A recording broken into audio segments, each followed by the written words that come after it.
चाहे तो उम्र की वजह से, चाहे रोग की वजह से, चाहे कमजोरी की वजह से, जिन्होंने बिस्तर पकड़ लिया था, योग की लाठी से वो कैसे उठें, ये हमने पिछले 6 एपिसोड्स में देखा, सीखा और अभ्यास शुरू कर दिया। लेकिन इतना मात्र पर्याप्त नहीं है। अब हम बिस्तर पकड़े हुए थे, हम बैठ गए, लेकिन बैठने के बाद अब हमको आगे बढ़ना है।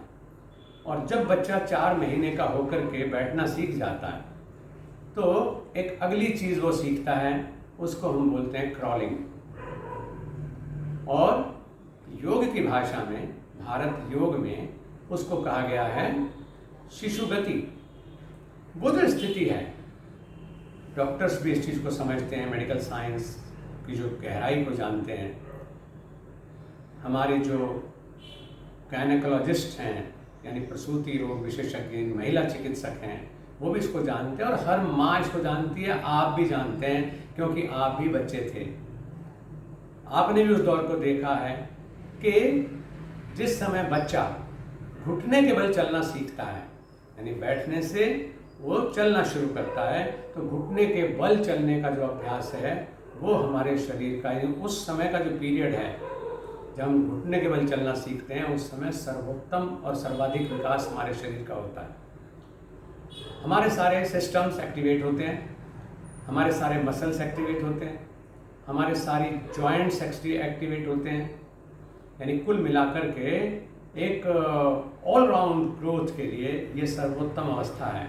और इसीलिए इसको सूरदास जी ने इसकी बड़ी तारीफ की है और कहा है कि किलकत कान घुटुरवन यावत, मणिमय कनक नंद के आंगन बिंब पकड़ी बै धावत। यानी घुटने के बल चलने का जो अभ्यास कृष्ण को हुआ है, तो वो अद्भुत आनंद उसको भी दे रहा है और परिवार को भी दे रहा है। आपके जीवन में एक बार ये अवसर आता है। बहुत भाग्यवान लोग होते हैं जिनके जीवन में ये दूसरी बार भी अवसर आता है। यानी जब आप बड़े हो जाते हैं और आपके बच्चे हो जाते हैं, तो बच्चे, क्योंकि आप तो बड़े होने का अहंकार पाल बैठे हैं, हम भला घुटने के बल अब कैसे आ जाएं? भगवान के सामने भी हम घुटने के बल नहीं जाना चाहते। विधान है कि हम वहाँ पर दंडवत प्रणाम करें, साष्टांग प्रणाम करें या गुरु प्रणाम आसन में प्रणाम करें, लेकिन नहीं, पैंट आड़े आ रही है, कपड़े आड़े आ रहे हैं और हम घुटने के बल भी नहीं बैठना चाहते, जूते भी नहीं उतारना चाहते। सोचते हैं मंदिर में जाकर के बाहर से हाथ जोड़ लें क्योंकि मैं कपड़े ऐसे पहने हुए हैं। कोई ना कोई बहाना है जो आप अच्छे काम से चूक जाते हैं। जो आदमी जीवन भर ये प्रक्रिया बनाए रखें कि वो धरती के संपर्क में आए, उल्टे लेटने का अभ्यास करें, जैसे मैंने पिछले कुछ एपिसोड्स में आपको बताया, जो साष्टांग प्रणाम करें या दंडवत प्रणाम करें, और फिर जो घुटने के बल वाली स्थिति है वो आप अभ्यास में लाएं, तो दूसरे समय जब आता है तब आप पिता बनते हैं और नन्हे बच्चा आपसे कहता है पापा घोड़ा बन जाओ, मुझे आपके ऊपर बैठना है, और आप कितनी खुशी से उसके सामने घोड़ा बन जाते हैं। वो आपको दूसरा अवसर मिलता है अपने बचपन को लौटाने का, और आप घोड़ा बन के खुद ही नहीं चलते बल्कि अपनी पीठ पर उस बच्चे को बैठा करके भी घर में को अपने कमरे में ही सही, बेड पर ही सही कई चक्कर लगाते हैं, तो वो आपको दोबारा से रिजुविनेट कर देता है। तो अब जो आपने बिस्तर छोड़ा है योगिक क्रियाओं के अभ्यास से, उसके बाद आपको यही शिशु गति करनी है। और शिशु गति भी ये सोच करके नहीं कि चलो भाई जो गुरुजी ने कहा तो कोशिश करें, नहीं, खुशी खुशी करना है। क्योंकि किलकत कान घुटुरवनी आवत कहा है कि घुटने के बल जब भगवान कृष्ण चलते हैं तो दौड़ते हैं, बिंब पकड़ी बै धावत, अपने बिंब को, अपनी ही छाया को पकड़ने के लिए दौड़ते हैं। आपकी छाया कौन है? आपका बच्चा। आप उसे पकड़ने के लिए दौड़ते हैं घुटने के बल, वो भी चल रहा है, आप उसके पीछे पीछे भागते हैं। उस समय कितनी किलकारी वो मारता है और कितनी किलकारी आप मारते हैं, वही आधार है हमें आनंद को पाने का। तो हम अब 7वें एपिसोड में पहली चीज़ तो ये सीखेंगे कि दोबारा से हम क्रॉलिंग की पोजीशन में आएंगे, यानी घुटने और हथेलियों के बल पर आ जाएंगे आपके। तो आज हमको करना है पहले शिशु गति, उसके बाद हम करेंगे शंख ध्वनि और उसके बाद हम सीखेंगे प्राणायाम की शुरुआत। बस इसके बाद फिर आप सामान्य अभ्यास अपने कीजिएगा, कोई चिंता की बात नहीं है। अब आप एक रूटीन लाइफ में आ जाएंगे। लेकिन इन तीनों चीज़ों को उस अभ्यास के चलते भी छोड़िएगा नहीं। ये आपके लिए दीर्घकालिक अभ्यास हैं जो लंबे समय तक आपको लाभ देगा। हाँ, कुछ लोग ऐसे हो सकते हैं जिनके घुटने में तकलीफ़ है, वो सोचेंगे घुटने के बल तो मेरे से बैठा भी नहीं जाता, तो चलूँ कैसे, इसमें ज़ोर पड़ेगा, घुटने को नुकसान हो जाएगा। तो भले ही आप एक गद्दा जो है वो बिछा लें या अपने बेड पर ही इस क्रॉलिंग का अभ्यास करें, यानी घुटने को सुरक्षित रखते हुए अभ्यास करना है। योगाभ्यास मज़ा है, सज़ा नहीं है।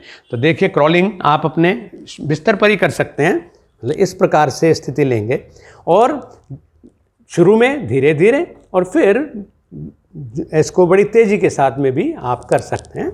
इस तरह बच्चा बन जाइए, बच्चे की तरह से आपको चलना है और क्रॉलिंग का अभ्यास अच्छे से आपको करना चाहिए। कितनी आसान सी चीज़ है और कितनी फ़ायदेमंद है, ये देखने की बात है। तो इस अभ्यास को, और मैंने कहा ना कि अगर घर में छोटा बच्चा है तो बस उसको दोस्त बना लो और वो आपको इसमें बड़ा अच्छा सहयोग करेगा। इसको हम बोलेंगे शिशु गति। नाम ही बच्चे के साथ है तो बच्चों के साथ ही इसको हमें ठीक से करना भी चाहिए, ये हमें ध्यान रखना है।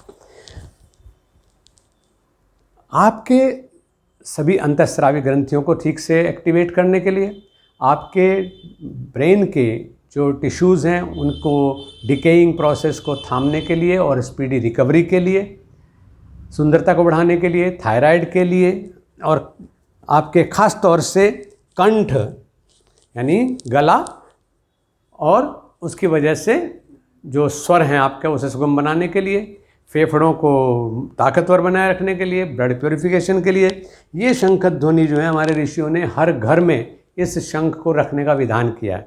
सब लोग इसको बजाएं, इसके मल्टीपल बेनिफिट्स हैं। और ख़ास तौर से जो अभी बिस्तर से उठे हैं उनको तो ये एक ऐसी अचूक औषधि कहूँगा मैं इसको, कि जिसमें बिना दवाई खर्चे, दवाई के ऊपर पैसा खर्चे, आप अपने आप को रिगेन कर सकते हैं।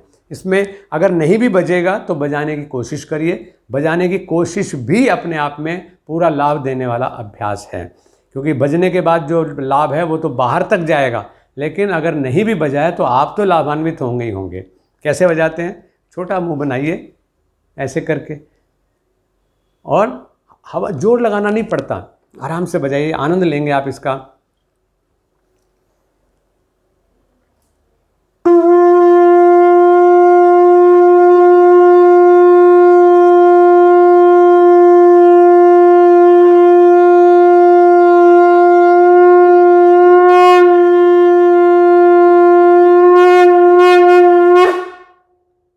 अभ्यास करिए। और अंतिम चीज़ आपको ये करनी है कि आप जो सुबह, दोपहर और शाम यानी नाश्ता करते हैं, भोजन करते हैं, फिर रात्रि का भोजन करते हैं, ऐसा आपने आदत बना रखी है। अगर ऐसी आदत है तो कोई चिंता की बात नहीं है। आपको सिर्फ ये करना है कि जब नाश्ते के लिए बैठें या भोजन के लिए बैठें या शाम के भोजन के लिए बैठें तो अपनी डाइनिंग टेबल पर या अपने भोजन के आसन पर बैठ कर के भोजन आने तक का जो समय है वो गप्पों में न बिता करके, बातों में न बिता करके, उस समय में आप सिर्फ अपने सांस को देखिए। सांस को पूरा लीजिए नासिका से नाभि तक, और जब ये पूरा सांस भर जाए तो फिर नाभि तक ही पूरा छोड़ना है। यानी जब सांस छोड़ें तो छोड़ते छोड़ते पेट पूरा दब जाए, जब सांस भरें तो भरते भरते पेट पूरा फैल जाए। ये वाला जो अभ्यास है, यानी सिर्फ पूरा सांस लेने का अभ्यास करिए। ये अगर आपने सीख लिया तो आप प्राणायाम बहुत अच्छे से सीखेंगे भी और करेंगे भी। अगर आपने ये नहीं सीखा तो कितनी ही आप विधियाँ प्राणायाम की सीख लें कि दाएं से सांस लेना है, बाएं से निकालना है और जीभ से लेना है, ये सब चीज़ें निष्प्रभावी हैं, क्योंकि सांस लेने का तरीका अगर आपको नहीं आता तो वो काम नहीं आएगा। तो इससे हमें पूरा सांस लेने का अवसर मिलेगा और आप हाथों हाथ, यानी ध्यान भी आपका बढ़ेगा, रक्त शुद्धि भी आपकी होगी, पाचन भी आपका बढ़ेगा, और सबसे बड़ी चीज़ है कि आपके सांसों की गिनती यानी खर्चे की गिनती कम हो जाएगी। वैसे आप समझिए लगभग 25 सांस जो है 1 मिनट में ले लेते हैं, लेकिन इसमें आप मुश्किल से 7-8 सांस ले पाएंगे। तो लगभग 15 से 18 सांस प्रति मिनट आप अपना जीवन बचाएंगे, बढ़ाएंगे।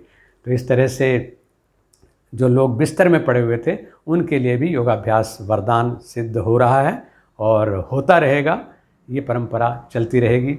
आप अन्य अभ्यास जितने भी आगे सीखें उनको भी विधिपूर्वक गुरुपदिष्ट मार्गेण योगमेव समभ्यसेत, अच्छे गुरु से, अनुभवी गुरु से, जो अभ्यासी हैं उनसे सीखिएगा और अपना जीवन सफल बनाइएगा। हरि ओम।